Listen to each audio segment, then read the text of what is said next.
Good morning, everyone. So just a reminder, the first exam is on this coming Thursday. It's at the normal time, normal class scheduled time. It is open book and open notes, but I would warn you that if this is the first time you're looking at your notes, you're unlikely to do well. The key to doing well on exams like this is organization, and particularly because it's open book, knowing where to look for the information. Things I will ask you on the exam include who did what. You don't have to know the dates, but sometimes it's easier to know the order of things and to study it that way. I will ask you what each of the different toll-like receptors recognize. And so having that information handy will help you on the exam.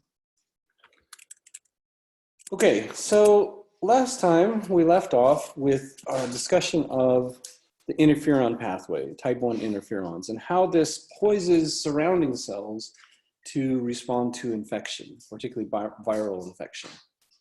So in the first cell that becomes infected, often during viral infections, there's release of double-stranded RNA. And this binds to RIG-I receptors, or RIG-I-like family receptors, often called the RLR. And there are a number of these that recognize different forms of nucleic acids. Typically, they all signal through the IPS1 protein, which is associated with the mitochondria. And that leads to phosphorylation and activation of the interferon regulatory factor genes, the ERF proteins. These are transcription factors that bind to the DNA and cause production of proteins. One of those proteins is type 1 interferon. Now, the main job of type 1 interferons is not to shut down the cell that's already infected. It's to poise surrounding cells so that if they become infected, they immediately shut down. And the way this works is it binds to the interferon receptor on the surrounding cells. Those then signal through the JAK-STAT pathways, and no, you don't have to know which JAKs and which STATs are involved here. But that then results in transcription of other proteins. In this case, protein kinase R and 2,5' oligoadenylate synthetase. Now these are produced and they are cytoplasmic, and they're essentially waiting for a signal that yes, I became infected, that cell becoming infected, and allow it to shut down rapidly. So if the virus spreads to the surrounding cells and releases double-stranded RNA in those cells, two things happen. First, protein kinase R will phosphorylate translation factor EIF2 alpha, and that will shut down translation. Oligoadenylate synthetase will make 2'5' oligoadenylate, and that will then bind to and activate RNase L, which then will degrade mRNA, effectively shutting down transcription. So this is an easy mechanism for a cell to be prepared for infection and then shut down all host synthesis at that point. Mice or people who have mutations in any of these pathways become highly susceptible to viral infections because they can't easily shut down virus production. Now, the next group of receptors that we'll talk about are sort of like the all-encompassing receptors that sense just about anything that's going wrong. And they were first discovered by Dana Philpott when she saw that these NOD1 and NOD2 proteins could recognize bacterial peptidoglycans. And that resulted in the production of inflammatory cytokines, including IL-12 and IL-1 beta. This was picked up by Gabriel Nunez, who showed that there's an additional protein called NALP3 that recognizes other peptidoglycans. And we now know that there are a number of NOD-like receptors, but they're all really sensing if there's something wrong. And these work through other proteins on the cell surface or through cytoplasmic proteins that are sensors that then alert these proteins. Now they look similar to the toll-like receptors and the RIG-like receptors. They have this sort of horseshoe shape that's able to bind ligands. They have a slightly different job. And so part of their job is to change shape and form what's known as an inflammasome. Now, Some NLR can bind directly to host or microbial ligands, host ligands in the case of damaged cells, but they can also sense changes in intracellular ion concentration. They can induce apoptosis, and they can cause production of inflammatory cytokines and really change how the cell functions. So humans have 22 known NotLike receptors, mice have 33. But the important part of this is really that the NotLike receptors are sensing something is wrong in the cell. Either there's an infection there, or there's or other stimulus that causes damage. Dr. Blattman? Yes. Are NotLike receptors in your text? It says in parentheses RLR. Is that supposed to be NLR? Yes, sorry, that is supposed to be NLR. Okay, thank you. That's correct. Okay, so there's two main different ways that NLR are activated. The first is some NotLike receptors can bind directly to peptidoglycans or other bacterial intracellular components. And this is what was seen for NOD1 and NOD2 and NLRP3. Now, these have slightly different names now. You don't have to know the names of all of the NOD-like receptors or what they bind. But the first way is direct ligand binding. And when that happens, it causes assembly of proteins into this larger complex. And we'll talk about that in a second. The other way they can be activated is through transient receptor potential membrane proteins. These are typically transporter proteins that are sensing extracellular ion concentrations or heat. These are the proteins that sense heat damage and then cause the cells to change their function. And so things like extracellular ATP, which is normally very low. Well, if there's a lot of damage, you're going to have release of ATP, and that tells the cell, hey, there might be something here. This can result from damaged DNA, loss of mitochondrial DNA. It can sense changes in low potassium concentrations. But essentially, when that happens, the NOD-like receptor proteins are being told, hey, there's something here or something's wrong, get ready to assemble these inflammatory structures. Now, the first thing that can happen is the NOD-like receptor proteins are going to form enzymatic complexes that are going to activate a protein called caspase-1. And caspases get their name from cysteine aspartate lyase, or caspase. And caspase-1 will take the two pro-cytokines, pro-IL-1 beta and pro-IL-18, and cut them to the active form of IL-1 beta and IL-18. Those two cytokines are some of the most potent inflammatory cytokines in the human body. And so activation of this pathway will cause massive inflammation. Okay, so activation of the NOD-like receptors causes them to oligomerize into these bigger things, and they recruit an adapter protein called ASC. ASC is just sort of a scaffold protein that will activate procaspase-1. Okay, so they're bringing, the NLRs are bringing in ASC. ASC recruits procaspase-1 that auto-cleaves, it cleaves itself, and then that is able to convert these pro-cytokines, IL-1 beta and IL-18, into their active form. It might surprise you that we do not know how the IL-1 beta and IL-18, which are cleaved in the cytoplasm, we don't know how they get to the outside. There's no transporter for these, and it's thought that this is a main occurrence in neutrophils, which are essentially exploding and releasing the IL-1 beta and IL-18, but nobody's been able to show that. Once those are released, those cytokines then can act on other cells and are really potent activators of inflammation. They cause vascular vasodilation, recruitment of other cells, and activation of other innate cells. For the NOD-like receptors, you don't have to know the pathways. What I want you to know is, what's the end result? right? You can be activated by almost anything: heat, stress, ATP, microbial products. You assemble this complex that we call the inflammasome, and that gives you caspase 1 activation and IL-1 beta and IL-18. You don't have to know all the intermediate steps, just basically what can set it off and what are the end result. Now, if you remember from the original slide that I showed you about Russell and Medvedev's work discovering the function of toll-like receptors, one of the genes that they looked for was IL-1 beta. And so that seems, well, isn't IL-1 beta part of the NotLike receptor pathway? And the truth is they crosstalk, okay?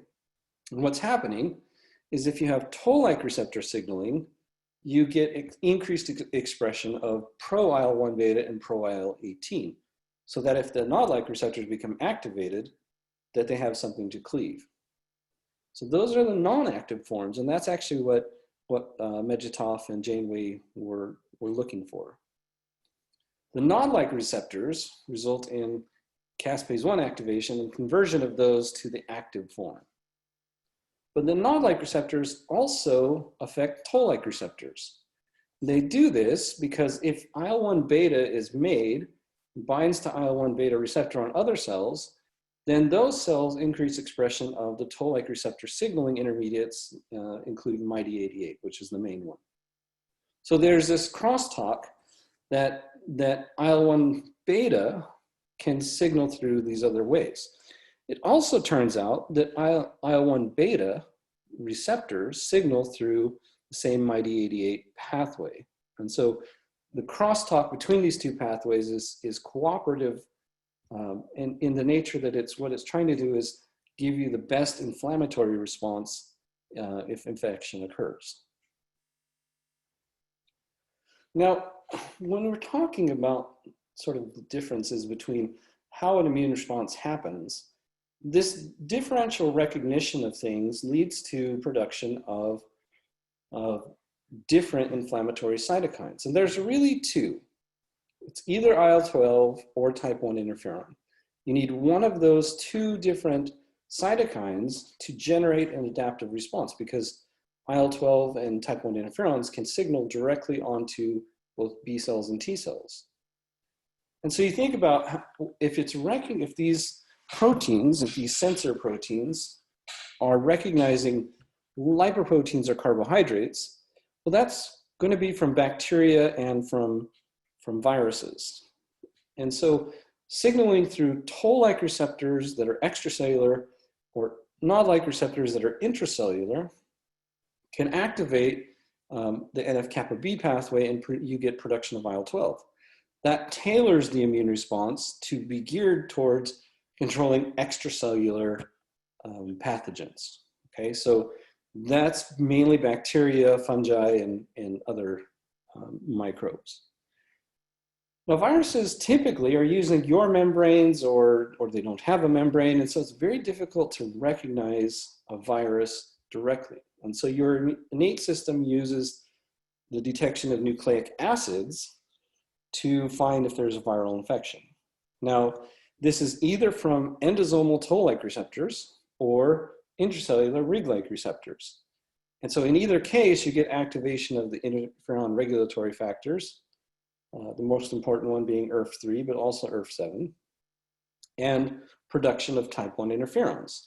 This then tells the adaptive system, this is a viral infection, you should make an antiviral response. Okay, so this is one of the first steps in tailoring the immune response to the type of pathogen that's infecting. So what do I want you to know about these? Okay, so I think what you need to know is what's the receptor, what's the main signaling intermediate, what is the transcription factor, and what are the cytokines produce? And so if we just summarize these, right? Toll-like receptors signal through MyD88, or in the case of TLR3 and 4, TRIF. The main outcome of those, though, is if it's through MyD88, is NF-kappa B, and you get IL-12. If it's through TRIF, you get type 1 interferons. And so that's right away differential sensing of what kind of thing is infecting you. Now for Rig-like receptors, they also have this main intermediate. Just like toll-like receptors, the main intermediate is MID88. For Rig-like receptors, the main intermediate is this IPS1. IPS1 will activate the ERF proteins, and that gives you type 1 interferon. So that's an antiviral response. The NOD-like receptors have a intermediate too, and that's the ASC protein. That's the scaffold that holds everything together. So in all of these cases, what you have is essentially a protein that brings everything together to make the signaling cascade work. That then activates caspase 1, and you get IL-12 as well as IL-1 beta and IL-18. Now, for the NOD-like receptors, let me go back a step here. This is really, I should probably split this into two pathways, right? NF-kappa B is coming from MID88 activation, where TRIF is actually activating through the ERF3 pathway. Okay, so that depends on which one you're going to get, IL-12 or type 1 interferons. Now the NOD-like receptors, some of the NOD-like receptors activate caspase 1, but there's a few like NOD2 that will activate NF-kappa B. And so this really also should be two pathways where you get from NF-kappa B, you get IL-12, and from activation of caspase 1, you get IL-1 beta and IL-18, which are pro-inflammatory cytokines. So that's really what I expect you to know for the signaling pathways. There are lots more intermediates, but we're not going to cover all of those because I don't think it's important to memorize signaling pathways. You can go and look them up. But I think it's good to have a general idea of where these signaling pathways lead. Okay. So that sort of gets us caught up to where we should be today. And so we're going to start with sort of the second part of innate immunity, which is recognition of self-proteins. What I mean by that is so far mainly what we've been looking at is direct recognition of foreign things that you don't have or that are in the wrong place, right? It's either lipids or sugars that you don't have, or nucleic acids that shouldn't be in the cytoplasm but are there. There are a number of self-proteins that recognize foreign things, and then you have receptors that recognize those self-proteins, okay? So it's sort of a two-step process. And probably the most important of these is the complement system. Now, the complement gets its name from Hans Buchner, or Buchner, and he observed that serum taken from a mammal could kill bacteria, even if those animals had not been immunized. So there's no antibodies to the bacteria that he knew about, and you just add it, and then some proteins in there were able to directly kill bacteria. And then Jules Bordet, 6 years later, said, oh, what if I heat that up? And so what he did is that he took the serum and heated it up, and now it really didn't kill the bacteria. And so what he said is, and he also showed that if he added the heat insensitive component, which were antibodies, you could enhance the lysis from serum. And so what he took from this is that if you're adding antibodies, the lysis could complement the antibody-mediated killing. And so that's where the term complement comes from. There are some proteins in your serum that enhance antibody killing of bacteria. But we now know that the complement system is a really important part of both the innate immune system as well as initiation of adaptive immune responses. Some of the complement receptors are critically important for displaying antigens to B cells, and without them, you cannot get antibody responses. So what do these proteins look like? Well, there's sort of this dimer protein. It's an alpha-beta dimer. And I don't want you to get too bogged down in the structure, but it has this sort of non-standard linkage called a thioester group. This is a cysteine and an aspartate residue that are next to each other and bonded. And you can see that right here. Now what this thioester group does is it makes this protein very sensitive to cleavage.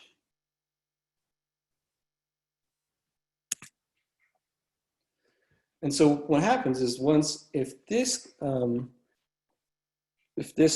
thioester group is attacked, we all go back to organic chemistry, and you have electron attack of that carbon, then you get cleavage of the protein and attachment of one fragment of it to the cell surface and release of the other fragment. And they both have important jobs, okay? So you get these two different parts of the protein. You get C3A and C3B. Now people get very confused about the immune system. I'm going to tell you the easiest way to remember it so that you don't get confused. Now, there's a lot of places you can get this water or get this electron attack. It could just be from oxygen and water. And this happens where C3b is constantly being attacked by water molecules in your serum and becomes inactivated because now you have nothing bound to it. Your host cells have proteins that result in rapid inactivation of complement proteins. And so if this happens and there's no infection occurring, then you just rapidly inactivate them. Now there's three ways that the complement cascade can be activated, and we're going to go through those. But one end result is activation of the membrane attack complex, which is polymerization of C9 in the membrane. But let's just talk about how you activate the pathway, and then we'll talk about the end result, okay? So C3b gets activated, and let's say that it binds to an oxygen group on a protein on your self cell. That can then recruit factor B and factor D. B is cleaved by D, and so now you have this dimeric complex of C3b, BB. In almost all cases, the part that stays stuck to whatever it's binding to is the B component, and the part that's released is the A component. So you get C3b, BB. This recruits more C3, which is cleaved to C3b, and that leads eventually to recruitment of 5, 6, 7, 8, and 9. Now, we'll come back to this, but in this case, the only thing that you're missing, the only thing that is not here is C4. And it turns out C4 is the one complement protein that was named out of place. But it's really 3B, 5, 6, 7, 8, 9. Okay, so you have to just remember the order and what is recruited. Okay, so C3 can spontaneously hybridize to C3b, oxygen, and then whatever it's bound to. If the R group is oxygen, then it becomes inactivated. It's unstable in solution, right? So they have to have something that stabilizes this. In the case of spontaneous activation, there's a protein called properidin, which will bind to the C3b, BB complex and stabilize it. If you don't have that, then it just falls apart. Now factor B binds to C3b, and then factor D cleaves B to the A and B components to generate C3b, BB. I know a lot of people's heads are swimming here, but just remember, the part that stays bound is the B, the little b. The part that's released is the A. We'll come back to the A's. Now, if there's inflammation, neutrophils will release properidin when they degranulate. And that's the protein that stabilizes this C3b, BB complex. Without that neutrophil activation, that complex falls apart. The C3b, BB complex now is called a C3 convertase. It's going to enzymatically now convert as much C3 as it can into C3a and C3b. The C3b stays stuck, and the C3a is released. Okay, so that's the C3 convertase. Now, if nothing else happens, you get lots of C3 on the surface, and that's eventually, or sorry, the C3b, C3b, BB, C3b becomes a C5 convertase. And so that will take C5 and make it into C5b. If there's no inactivation of this occurring, then 5 recruits 6, 7, 8, and 9. Okay? 9 polymerizes in the surface, and that forms a pore, which kills whatever this is bound to. So in Janeway, this is called the alternative pathway. I think it's really called the spontaneous pathway because this doesn't require any indirect recognition of the microbe.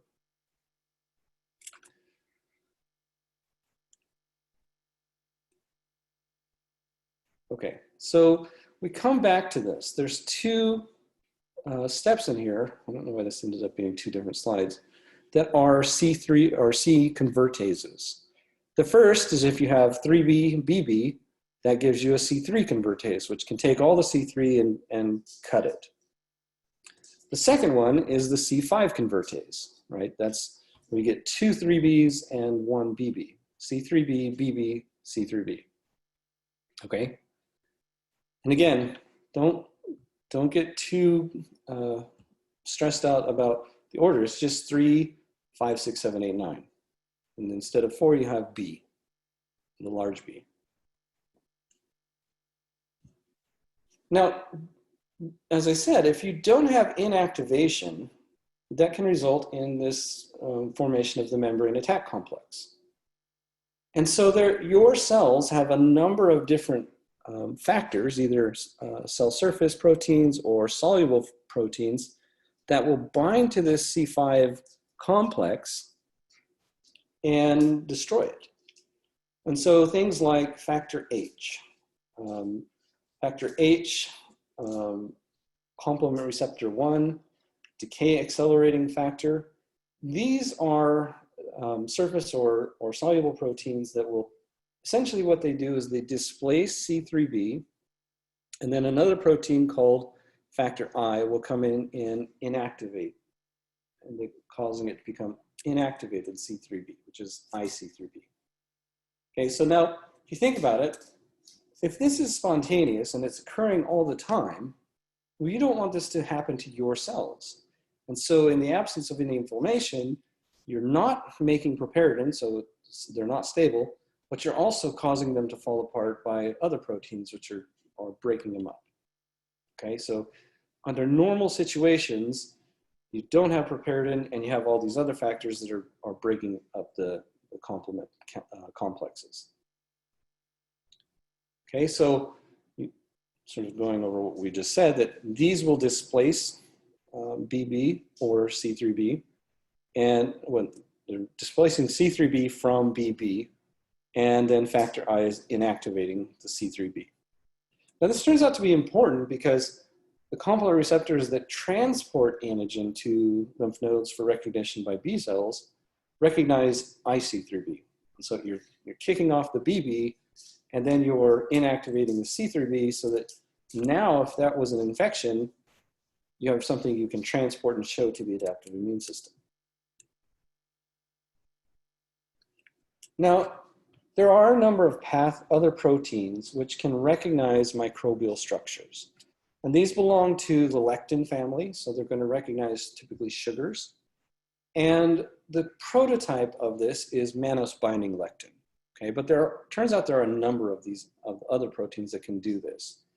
And so, but they all sort of share the same thing. They have this long stalk with multimeric binding sites that can recognize bacterial or fungal polysaccharides.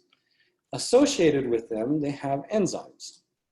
Okay, so the example that is often used is mannose binding lectin. This was one of the first ones identified, but there are other ones, and so this is really sort of the alternative pathway to me, or the lectin pathway. Now, remember, C4 hasn't showed up, or 2, and so we're working backwards here. But it's the same pathway. Okay, so once the mannose binding lectin recognizes the carbohydrates on the cell surface, that causes activation of the enzymes that are associated with it. And the main one is is MASP2, which is a mannose-associated protein 2. And that is a convertase. It will cleave C4 and C2, okay? Now, on the surface, you get C4b and C2a. Every 10 years or so, they change C2 terminology to match everything else. But we're in sort of one of those times where it's the only time when you have something that remains bound, that's an A part of it, is the C2 component. In every other case, the part that stays bound is the B component. Okay, so now C4b, C2a is a C3 convertase, just like C3b, BB. This will then activate and convert C3 to C3b. Okay, so now you have C4b, 2a, 3b. This is a C5 convertase. And what happens is then the exact same thing, where you have cleavage of C5 to C5a and C5b. The B stays bound, and then it recruits 6, 7, 8, and 9.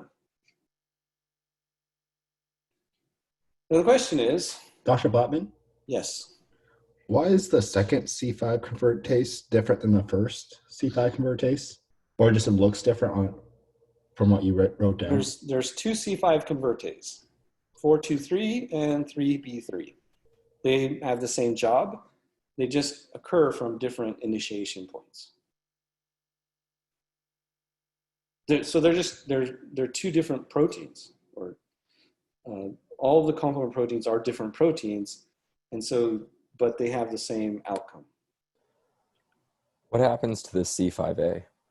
So we'll talk about those. C5a is an Anaphyla toxin, so basically can send you into shock, but we'll come back to all of the A components in just a second. Okay, now we have to talk about something that really isn't well described in immunology, or is not really talked about a lot, is that when you're born, you start making antibodies to commensal things. You make antibodies to carbohydrates and lipids that come from commensal bacteria or that are taken up from during nursing. And these are called natural antibodies. You really haven't been infected with anything, but early B cells, called the B1 B cells in the fetal liver, will make these antibodies, and they're very low affinity. They recognize sort of general charges. They're not really great antibodies for recognizing shape. And they combine to foreign structures, okay? Either lipids or glycoproteins. They don't really recognize nucleic acids or proteins as well, but they're looking for high charges, okay? But they're typically IgM, so they're pentameric, so they have many binding sites, but they're low affinity. And so this was first discovered in mice that were completely deficient in the ability to make B cells. And they found that if they took a wild type mouse and injected it with bacteria, you could make a B cell response and clear the infection. But if you gave it to these antibody deficient mice, they would die. And they weren't dying late, they were dying very early because there were no natural antibodies. And the reason I'm bringing this up is because antibodies turn out to be really important for complement activation. Okay, so the main role of these natural antibodies is to recognize microbes for downstream activation of the classical complement cascade. And we'll go over that in just a second. Okay, so the classical complement cascade starts with C1, and there's 3 parts of it. And this looks very similar to mannose binding lectin. It's got many stalks with the binding parts of it. Okay, so the little, in the yellow on C1Q part of this are those bulbs at the end. That's what binds. And the stalks will hold together the enzymes. And the enzymes here, instead of MASP1 and 2, is C1R and C1S. Okay, but just it starts with C1. And C1 binds to IgM.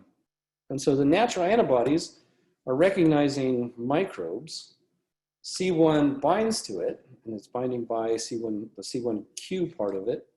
C1r activates C1s, and C1s converts C4 and C2 to 4b and 2a. Okay? Again, this is a C3 convertase.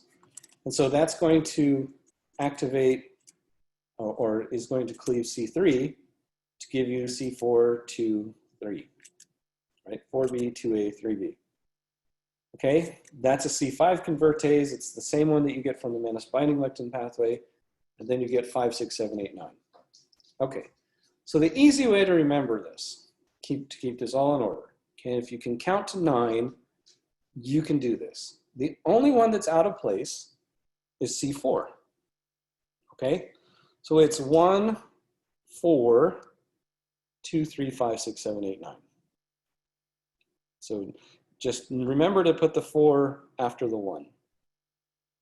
And the other thing you need to remember is the only one that the A component stays bound to is 2. So it's C1, C4b, C2a, C3b, C5b, 6, 7, 8, 9. Right, is that clear to everybody? The order seems really complicated, but it's actually just counting to 9 with remembering that 4 is out of place and 2 has an A.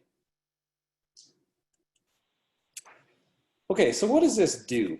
Okay, well, the first thing is that this is an amplification cascade, right?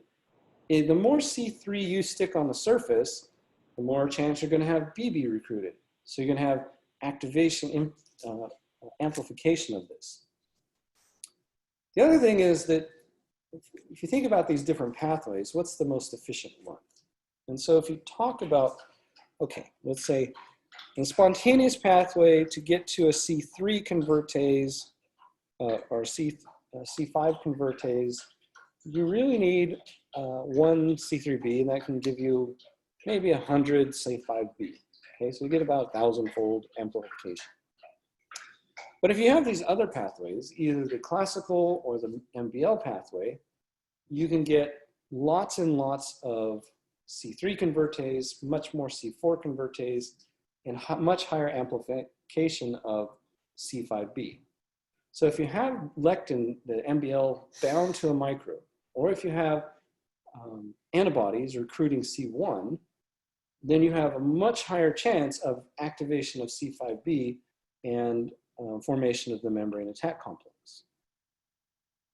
Now, both pathways are very important, but if you have lectin binding, that's sort of the immune system's way of saying, yeah, there's probably something I should make a response to. In the absence of that, it's just a spontaneous pathway. Yeah, it can happen, but you're really saying, well, I'm not sure if I should make a response or not. Okay, so let's look at these two pathways. Okay, and this looks really confusing, but let's take it a little slow. We go with the classical pathway. It's 1, 4, 2, and that forms a C3 convertase, C4b, 2a, right? That's going to cleave C3b, and that then forms a C5 convertase. That will recruit C5 and cleave it to give you 5b, and then 6, 7, 8, 9 are recruited. That forms the membrane attack complex. The lectin pathway is the exact same thing. It just, instead of C1, it uses MBL. You get MBL 4, 2, 3, 5, 6, 7, 8, 9. Okay, so they're the exact same pathway. It's just, where did they start? Okay, they started with a different recognition event. But in both of those cases, you're pretty sure that there's something there. Your immune system is pretty sure there's something there that it should respond to. Now, the spontaneous or alternative pathway starts with C3. Okay, you can sort of ignore this. Sorry, let me take that off.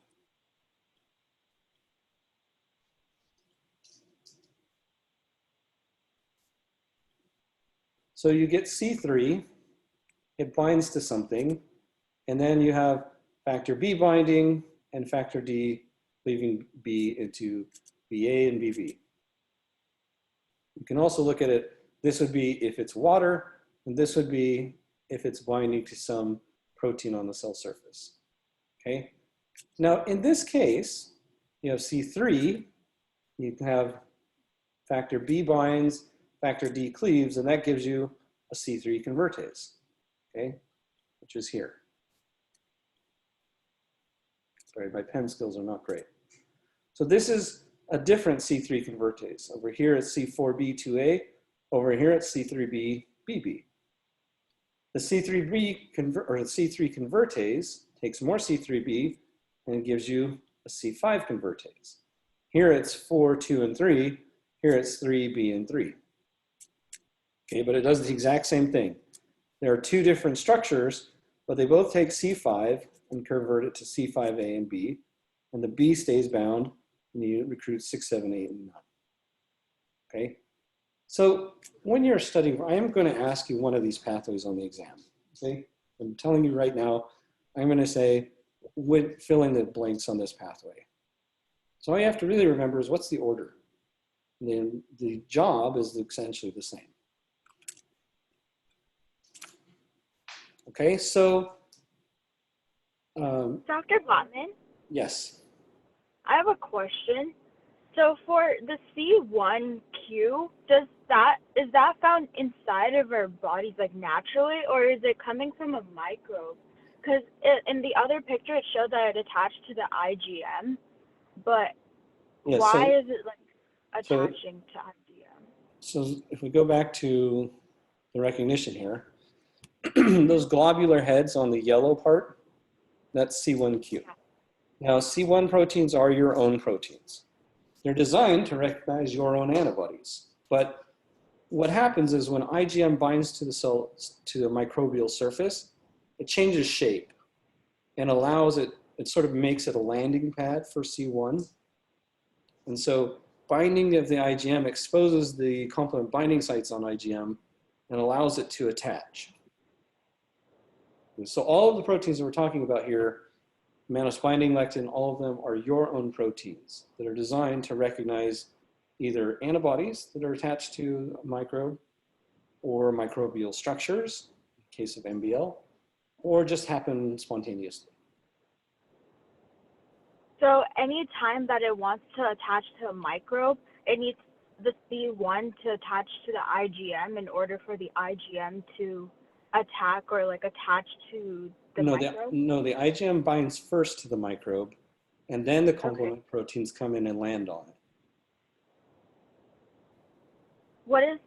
Could you explain again the significance of the C1 binding to the IgM? Yeah, so what's happening is that when it binds to the IgM that's already stuck on a microbe, that causes a conformational change and activation of these two enzymes that are associated with it, C1R and C1s. And so C1R gets activated, it cleaves C1s, or cuts C1s to the active form, and then C1s can cut C4 and C2. Okay. Yeah, thank you so much. Hey, Dr. Blattman. Yes. As far as the exam is concerned, that final chart you showed us, is that sort of, is that a good benchmark if we have a good understanding of what's going on here?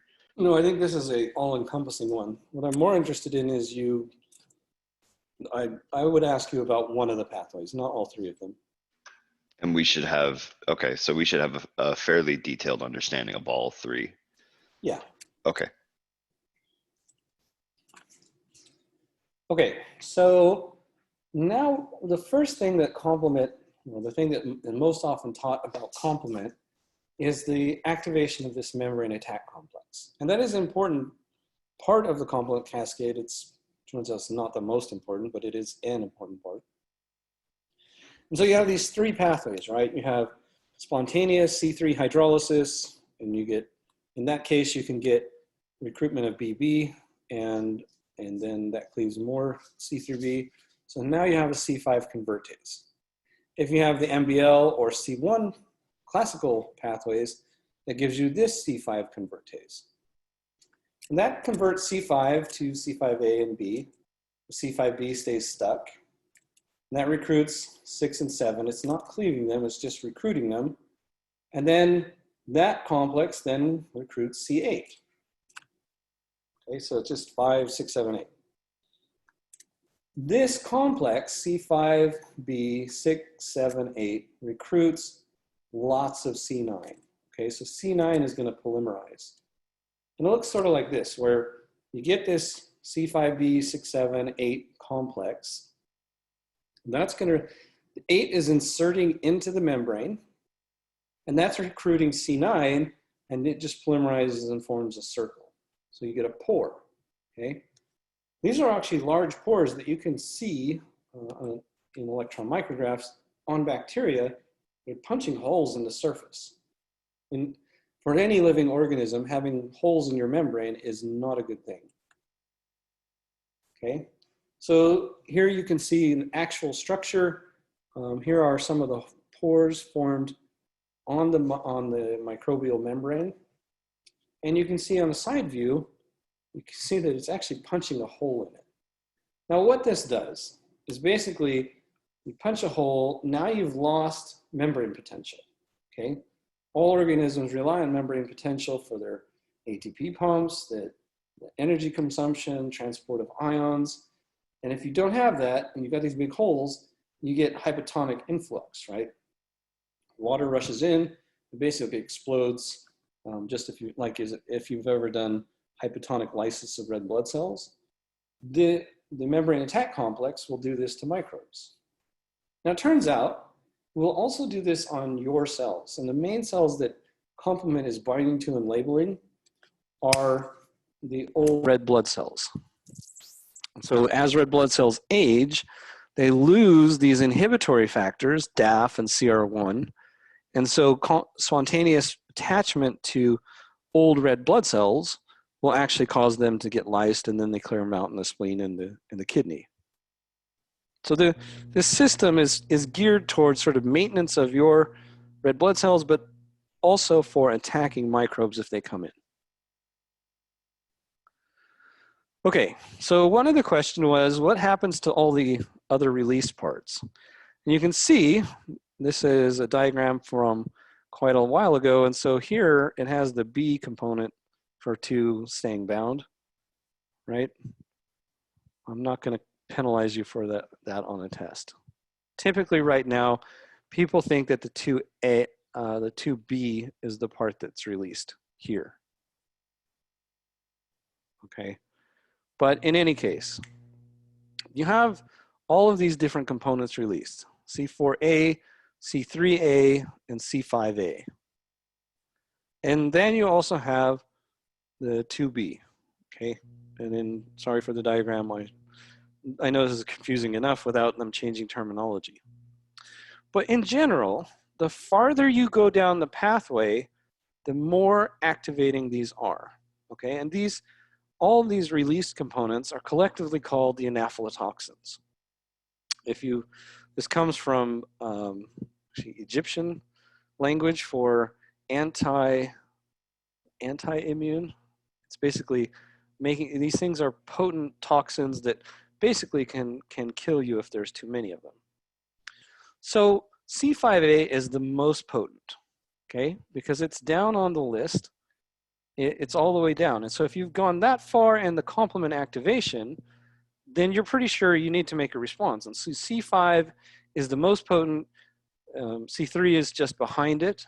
And those are activating. But if you're way up here in the pathway, well, you're not really sure if you should make a response or not. And so C4A can be activating or inhibitory depending on context. C2B is typically inhibitory. And in fact, it promotes wound healing rather than inflammation. Okay, so C5A and C3A bind to receptors on other cells. And this includes your smooth muscle cells. And so I put myalgia there, but it's also diarrhea and vomiting. It can bind to endothelia cells, particularly of your blood vessels, and cause vascular permeability. So you can have cells can get access to sites. C5A and 3A will also activate other innate cells. Okay, so these are inflammatory signals. this is probably one of the more important parts of the complement system, because without these, you really can't get potent activation of the innate system.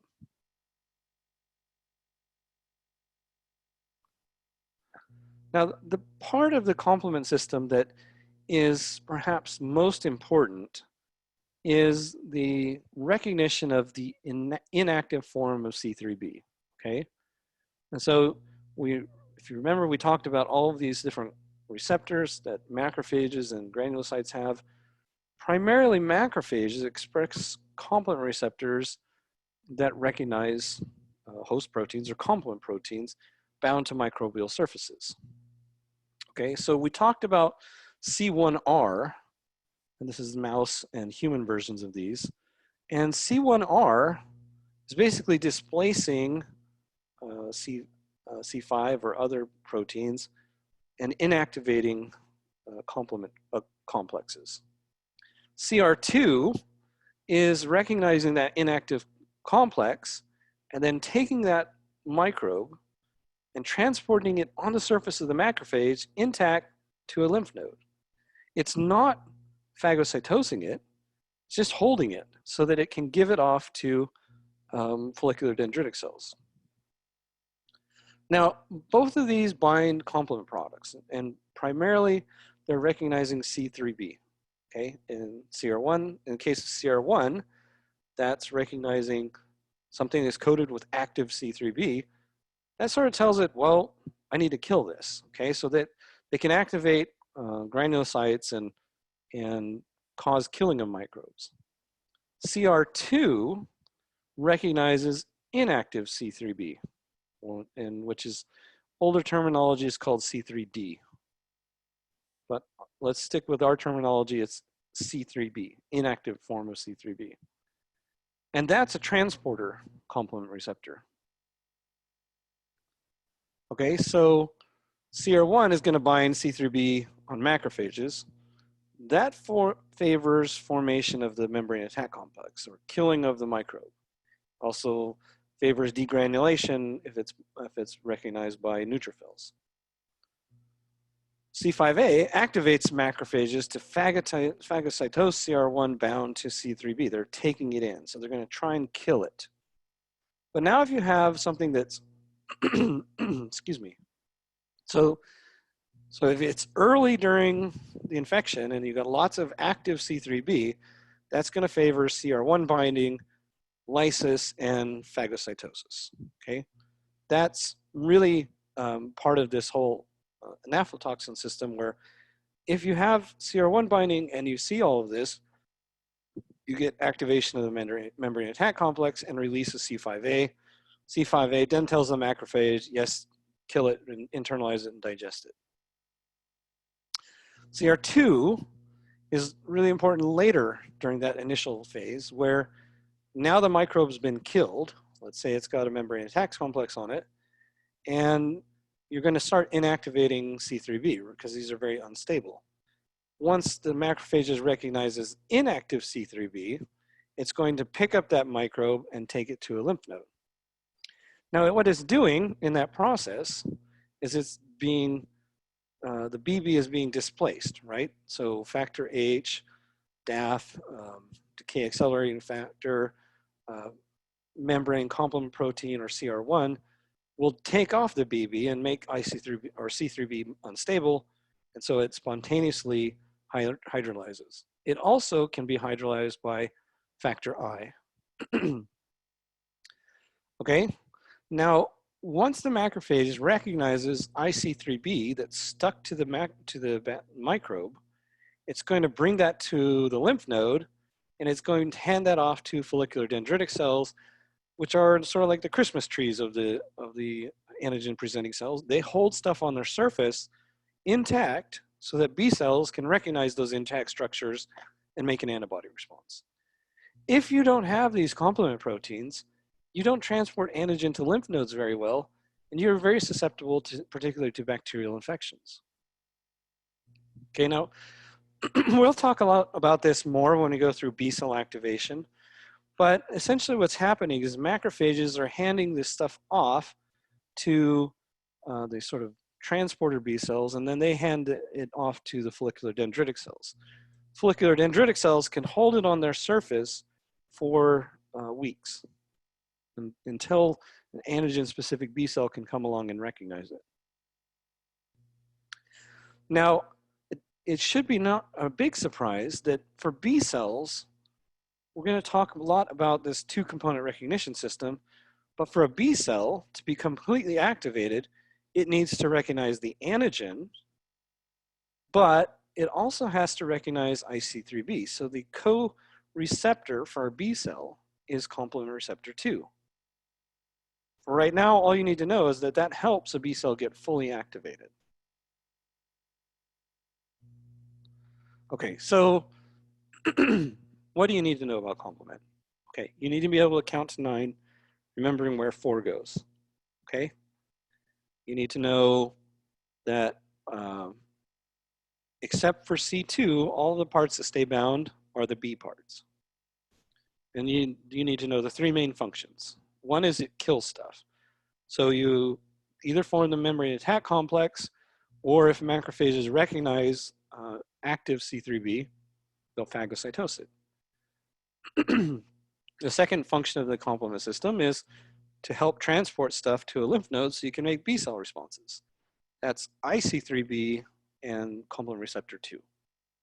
The third main function of the complement system is inflammation. So all of those A components, C5a and C3a, that are released are inflammatory, and they're going to cause inflammation at that local site, recruitment of the other cells, and enhance the activation of the immune response. I'm going to ask you, how does the complement system, or how does the complement system start, or how is it activated? The spontaneous pathway, the lectin pathway, or the MBL pathway, and the classical pathway. And in those, you have 2 types of C3 convertases and 2 types of C5 convertases. So basically, what I'm going to be asking you is, how do you get them? And then you should have some idea of what are the host factors that limit the ability of this complement system to be activated on your own cells and kill your own cells. Blattman, quick question. Yes. For the Anaphyla toxins, do you want us to know C2A as the name, or do you want us to know the new name that they're thinking it's C2B? I'm going to tell you that I'm not going to ask you about C2 on the test. Okay. Its biology is complex. It is an inhibitory or a suppressive Anaphyla toxin. I'm more concerned that you know about C5a and C3a, because those are the ones that are really critical. Okay, thank you. C4 and C2 are sort of kind of a mixed bag. And we talk about this more in advanced immunology, but I don't think, this is complex enough, right? I think most people, the first time they see the complement system, your brain shuts down and just, I can't learn it. But it's really just counting, okay? How did I get to the C3 convertase, and how did I get to a C5 convertase? It's the only difference. Okay, now we're going to switch gears here. And the last part of the innate recognition is, how do you recognize your own cells that are infected, right? And so we talked about the interferon pathway. You can sense that there's nucleic acids there, but you also have cells that can come and kill infected cells, and these are part of the innate system. Now, NK cells, if you remember, come from the lymphoid pathway, right? They come from the same side as the B cells and T cells. But NK cells are part of the innate immune system. And what they do is they recognize your cells that are infected. Okay, now the way that this happens is you have NK cells in basically all of your tissues. And they're looking at your cells and they're testing. They come up to a cell and they say, are you okay? And what they're looking for is a cell that's been hijacked by a virus or a pathogen. When that happens, the virus puts all of the cell's resources to making new virus. And so the cell will start losing some of its own proteins. Now, one of those that it loses can be MHC class 1 proteins, okay? And that really, NK cells have two different receptors. They have one that recognizes something that's constitutively there, and that provides a kill signal. But they have receptors for other proteins like MHC class 1 that are inhibitory receptors. And the inhibitory receptors are dominant. So if you get a kill and a don't kill signal, the NK cell doesn't kill, okay? However, in a viral infected cells, often viruses will downregulate MHC class 1, but also during inflammation, the target cells upregulate activating receptors or activating ligands and downregulate inhibitory ligands. And so the kill signal becomes dominant. Okay, you don't get a no kill signal. And so the NK cell will release its contents.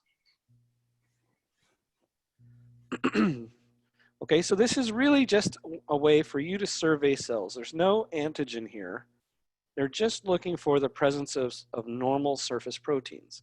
And during inflammation or viral infection, those surface proteins get dysregulated, and so you no longer get the dominant inhibitory signal of don't kill.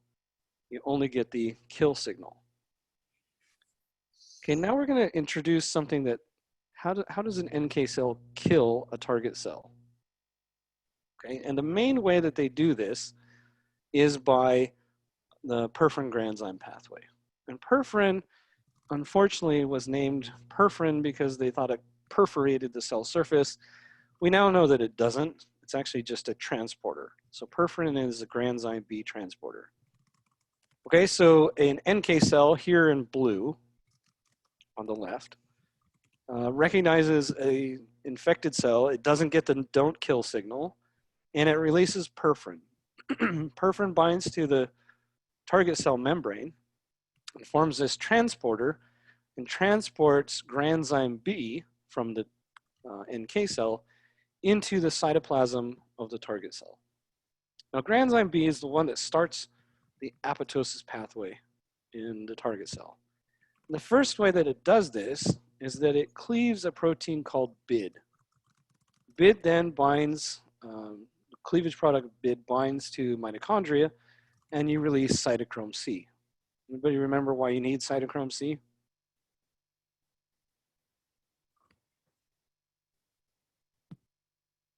Is that electron transport? Right.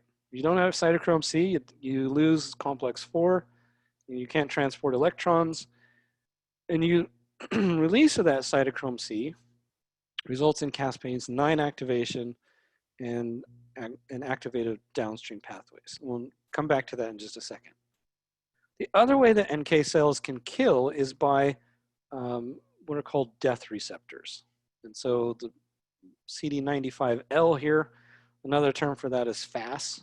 And so FAS ligand on an NK cell binds to FAS on a target cell. That will also kill a target cell. The other ones are TNF receptor family members. So what these do is they bind to the target cell, and in the target they activate caspase 8. Okay.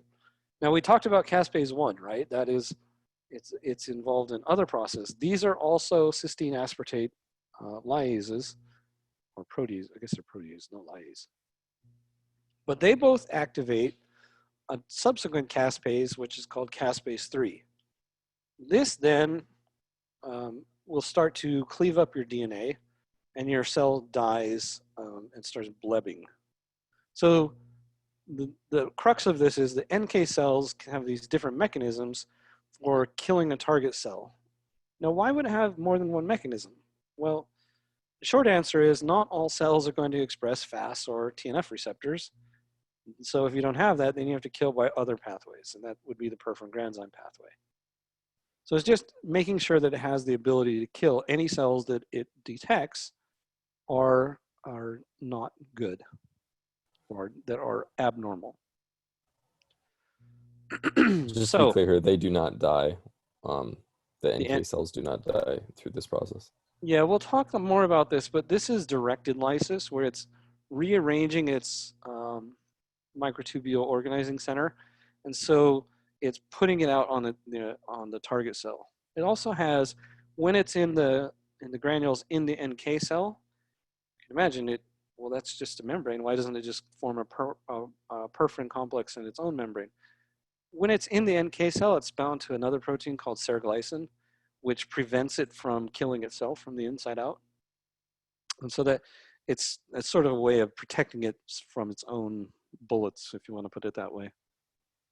Yeah, but you can think of this as it's directed directed exocytosis towards a target, and it doesn't affect the NK cell itself. So what do I want you to know about NK cells? Well, we're just introducing the topic here. If we had more time, there's a lot more to know about NK cells, but really their job is just to go and look for abnormal self cells. And that can be, they're important in cancer. When we cover cancer immunology, we'll come back to NK cells and what they do. But they're really just surveying for abnormal self. And so they're looking at stressed or abnormal host cells. And so you should know that they have a kill signal and a don't kill signal. And then if a cell becomes stressed, it loses the don't kill signal, and that allows the NK cell to do these killing mechanisms. And then what are those two main mechanisms, right? The perforin pathway that activates caspase 3 and the TNF receptor or FAST pathways that activate caspase 3. Both of those lead to the same outcomes. Okay, so before I give you the bonus question, let's stop and talk about like what, I know there's a lot of information, particularly in this lecture, it seems like there's an information overload. But in reality, the complement cascades really are just counting from 1 to 9, okay? You know, what can activate them? It's either spontaneous, MBL, or the C1 classical pathway. Those have different layers to them, but basically it's if you talk about the classical pathway, it's 1, 4, 2, 3, 5, 6, 7, 8, 9. Okay, so you just have to be able to count, and then you should know the proteins that can inactivate it, the proteins that stabilize it, and what the Anaphyla toxins do. The NK cell pathway, I'm not asking you to know the names of all the inhibitory receptors. All I'm concerned with is that you understand that they're recognizing self-proteins that are abnormally expressed, and then how do they kill the target cell? Okay, so don't get too bogged down if you're going back. For example, we go to this slide. I'm not going to ask you what is the common name for CD95L. These are all, TNF receptor family proteins. I'm not going to ask you what NKG2D is. I don't think those kinds of details are really important. What I'm asking really is how does it kill the cell? Okay, so don't get too bogged down into the minutia of the different things. For example, here, I'm not going to ask you what is CD35 or CD19 or the TAPA proteins do. I just want you to know that there is a CR1 and there is a CR2. Is that clear? All right. So before I go on, are there any other questions?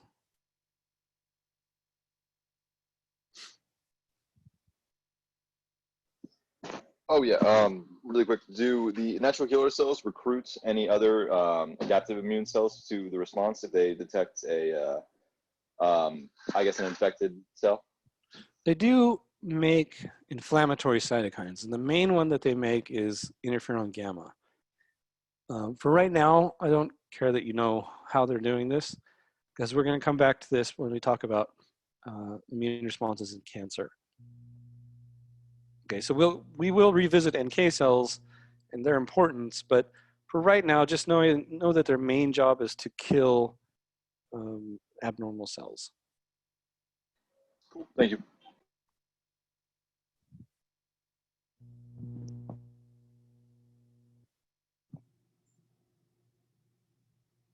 I had a quick question. I know the test is timed, so how many questions will there be on the test? We're still working that out. You can be assured, because this is open book, that it's going to be rather long. Many of you won't finish. And part of the reason for that is that if everybody's getting 100%, then I'm not really testing anything, okay? And I know that worries a lot of students, but keep in mind, this class is on a curve. And so I can tell you, and the way that I do the curve is it's a linear adjustment, meaning I change both the top and bottom, and I also change the slope of the curve. So it's actually, it benefits students on the lower end more than it does on the higher end. In any case, the exams, are straightforward. We don't ask trick questions. We're trying to be as straightforward as we can. There's going to be, because this is now a online format and we can't have open answers or just free answer questions, it's probably going to be longer than it was before. But again, it's now open book, open notes. That makes sense. Thank you.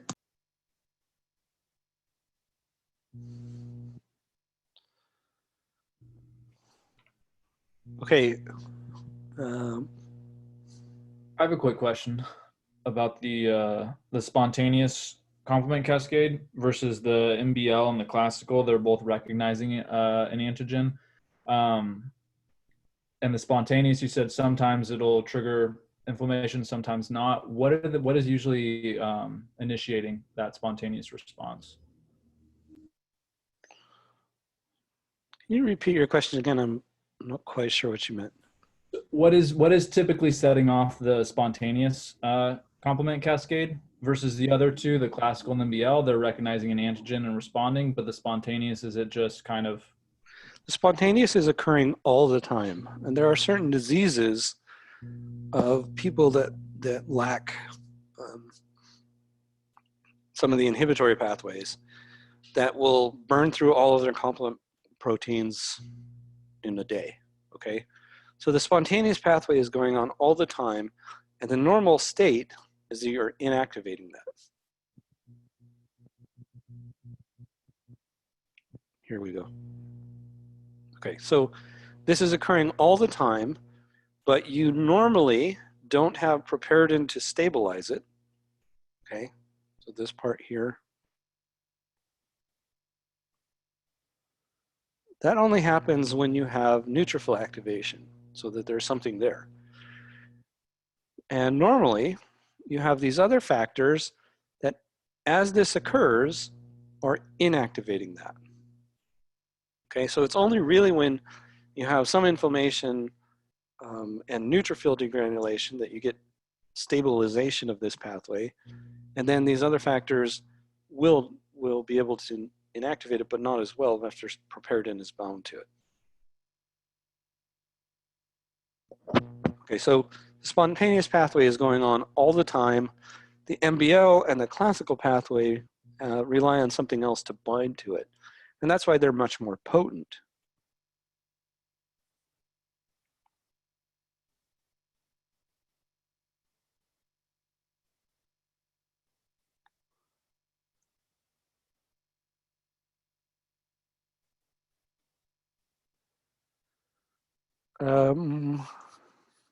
Let's see.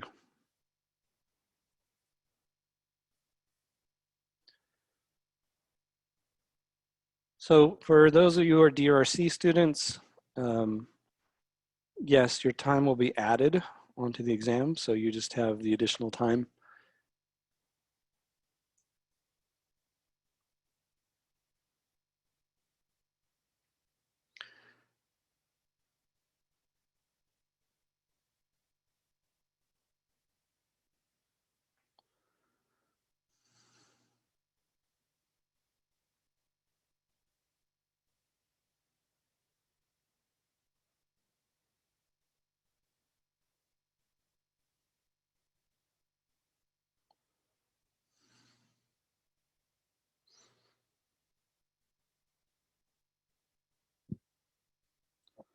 All right, any other questions?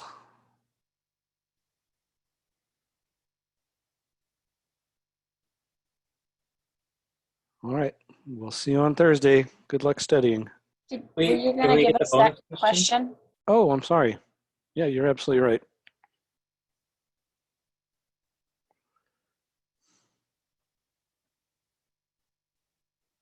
Yeah, okay, so here's bonus question number 4.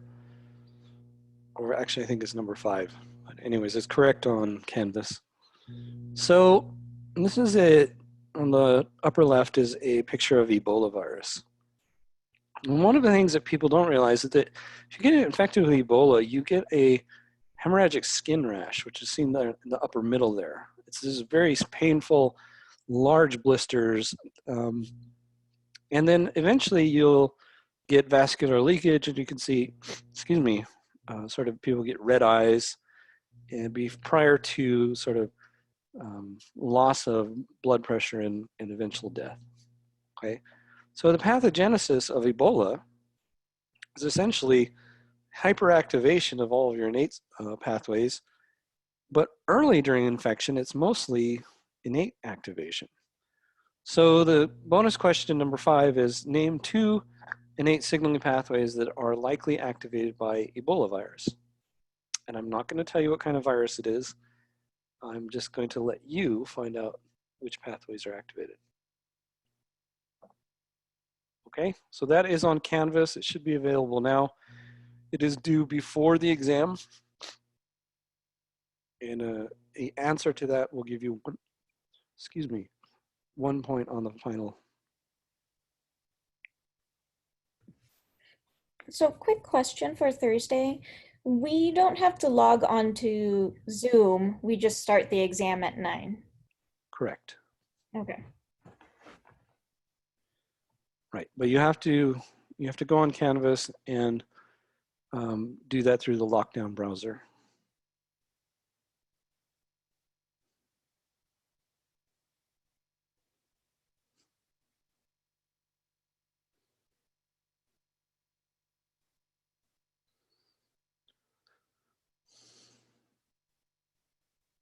Okay, any other questions?